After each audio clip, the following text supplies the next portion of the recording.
Hi everybody, this is Willy Lin from One Academy, right? So in this video, I'll talk about tips to avoid dead stock and how to avoid incurring more losses. So whether you're a newbie or veteran in e-commerce, you will end up in this situation at some point of time, buying products that don't sell well. Research has shown that on average, around 20% of sellers' inventory will become no-sell product or what we call dead stock. So essentially, the reason for this phenomenon occurring is usually twofold, consisting of inventory purchases that were not based on sufficient market or product data, and inventory purchases that were driven by the wrong data.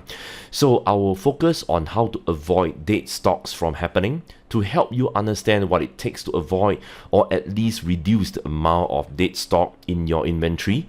Consider the first point below. Number 1, abandon gut feeling. This might seem like a no-brainer, but it surprises me that a lot of e-commerce sellers make purchasing decisions based on their gut feeling. Literally, if they feel like a product would sell well, then they purchase it in bulk some more. Sad to say, the outcomes of these sourcing decisions made by gut feelings are typically much worse than those driven by data. So here's my advice. Though it's good to do things with a passionate attitude, it doesn't mean charging ahead without careful considerations. Thus, the next time you base your sourcing decisions on gut feeling, think twice again, and it maybe will occur to you just how costly this type of decision making can be. Number 2, don't rely all on historical data. Times change and the preferences for product change even faster. Historical data of past successful products will only take you so far when you're analyzing which products to buy. Now, don't get me wrong. I absolutely believe that data is the only way to lead your understanding of how well a product is expected to perform.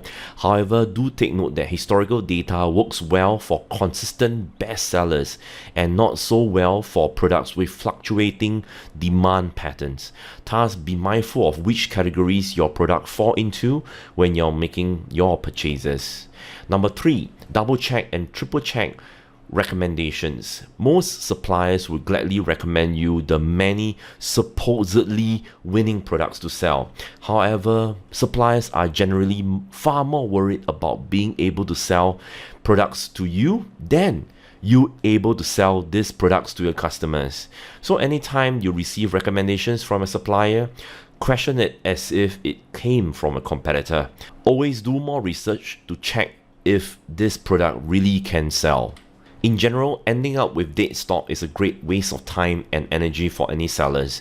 All the money spent on that inventory is fundamentally precious capital being tied up in goods that may never see the light of day.